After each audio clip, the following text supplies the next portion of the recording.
So, ito na naman ako, guys. Gumala na naman ako.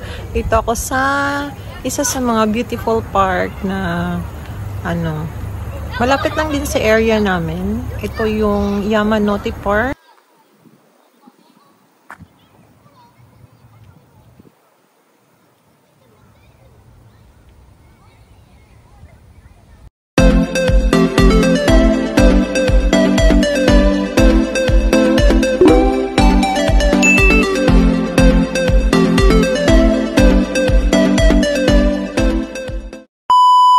Ito na naman ako, guys. Gumala na naman ako. Ito ako sa isa sa mga beautiful park na malapit lang din sa area namin. Ito yung Yamanote Park. Ayan siya. Meron din siyang pan, guys, and a little bridge. Ayan siya, guys. Pasyal-pasyal, unwind. This is a good place for unwind. At yung sa mga maganda tong lugar na to na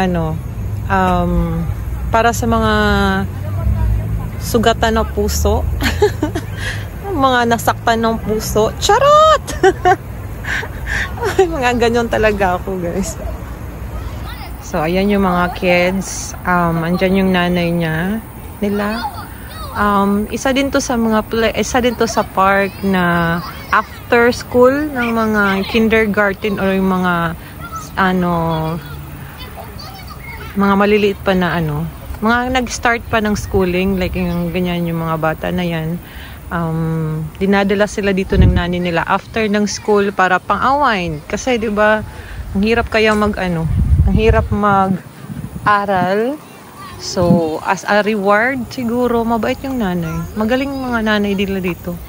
Kasi, after ng school, kung diretso sa bahay, napaka-bored, mabuboard ng bata. So, ginagawa nila. Pinapasyal nila sa park. Hindi pa siya gaanong na-trim. Hindi gaanong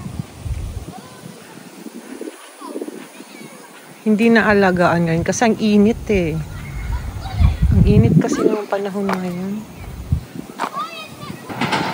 So, meron din siyang playground or pwedeng paglaruan ng bata. Yan ang mga kids with their mother naman. Meron naman, andyan naman yung mga parents nila. So, yan, may siya. Saglit lang tayo, guys, dito. Sumaglit lang ako.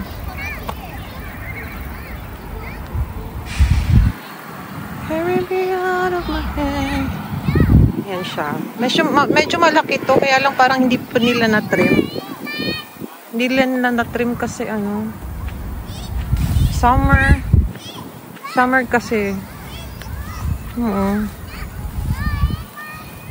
Pwede kayong umupo dito. Upo tayo.